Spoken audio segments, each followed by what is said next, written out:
I want to talk about Willard Mittens Romney, the former, actually, you know what, his middle name's not really Mittens, although something like 2 or 4% of voters in 2012 thought that it was. And I guess I became one of those.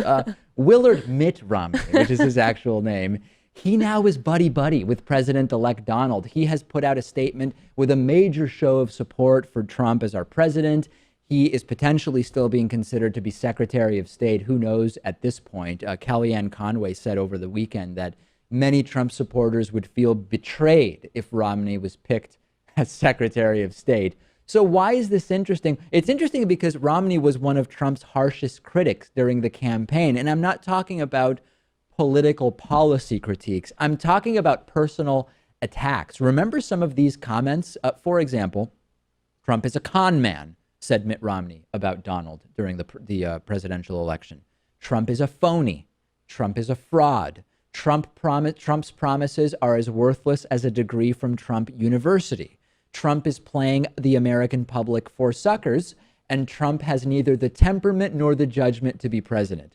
Those aren't exactly the critiques where he can say, oh, you know what? I've heard now what his policy will be. And I don't think that these are pretty serious personal attacks. I would love to see, too, if Donald Trump is just goading Mitt Romney in to go back on all his past comments and embarrass himself publicly, only to give him a glimmer of hope and then strip it away from him and pick someone else. And not make him Secretary of State. Now, Trump also called Romney a choke artist and irrelevant. So what happened here? I know you read these details, Rachel. They're amazing. Trump and Romney and Reince Priebus, who, I mean, is one of the most horrible people that is going to be involved in this abortion of an administration. They had a nice dinner in a French restaurant at a Trump hotel in Manhattan. And after it, out comes Romney, totally different person than the guy we saw at that speech in Utah during the presidential campaign, and says, quote, I had a wonderful evening with President-elect Trump, and it turns out that they dined on garlic soup with frog's legs, scallops, steak, and lamb chops. Those frog's legs, that is the way to court people. I imagine that Romney was sitting there skeptical with his bowl of soup and he's sort of spooning through it. And then up comes a frog leg and he says, wait. Frog's legs?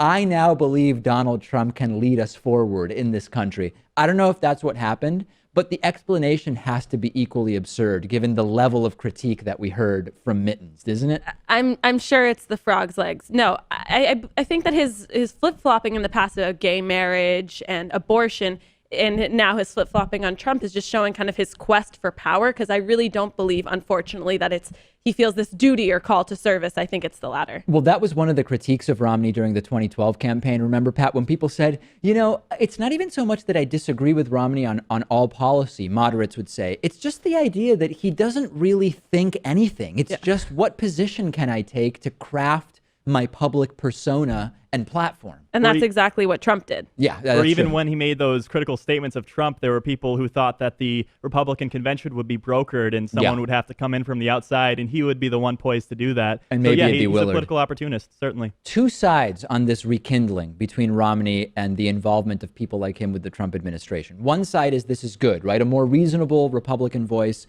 is a good thing, and Romney is way more reasonable than people like Pence and Steve Bannon and Jeff Sessions. Now, when you hear me say that, it's crazy that I'm saying the guy who strapped a dog to the roof of his car is the voice of reason in a sea of insanity, but that happens to be the case right now.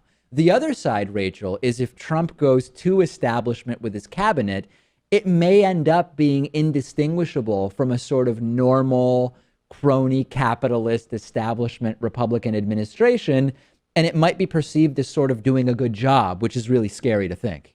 But it's already not going in that direction. Well, it's 50-50. If someone like Romney is involved, it helps us go back towards establishment. Steve Bannon being involved goes towards crazy alt-right, xenophobic, white supremacist direction.